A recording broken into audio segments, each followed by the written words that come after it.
В Чувашской республике аэробика является одним из самых популярных видов спорта, который тренирует выносливость и сохраняет здоровье человека. Поэтому Федерация спортивной аэробики Чувашии поставила перед собой задачу сформировать привычку вести здоровый образ жизни среди всех групп жителей республики. 20 июля началась реализация проекта «Аэробика – это просто» от 4 до 90 под руководством заслуженного тренера Чувашской республики по спортивной аэробике Оксаны Дьячук. Проект получил грантовую поддержку президента Российской Федерации, на который было выделено более 2 миллионов рублей. В рамках проекта прошли учебно-тренировочные мероприятия на территориях столичного стадиона «Спартак» города Чебоксары, Ельниковской рощи Новочебоксарска и центрального стадиона «Труд» города Шумерля. Занятия провели мастера спорта России, в том числе тренер по аэробике спортивной школы «Спартак» Екатерина Ларионова, которая вот уже более 10 лет тренирует маленьких чемпионов. На протяжении 5 месяцев проекта предусматриваются зарядки во дворах многоквартирных домов, занятия по аэробике для спортивных сборных семей,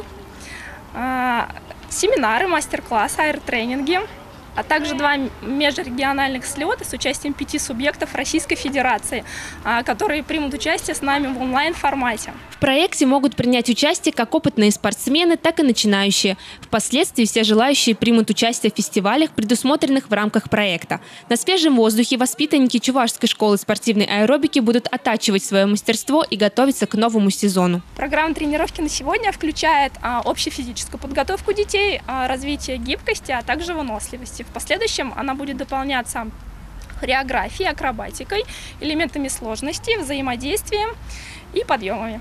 Аэробика – один из самых популярных и массовых видов спорта в мире, доступный каждому, вне зависимости от возраста и степени подготовки. Благодаря ей улучшается фигура человека, укрепляются системы внутренних органов, тело становится более гибким. Именно поэтому 15-летняя Аня занимается аэробикой уже 5 лет и в будущем хочет стать тренером по спортивной аэробике. Мы выступали в разных много соревнований, занимали разные места. Я хочу попасть на главное соревнование по спортивной аэробике, на чемпионат.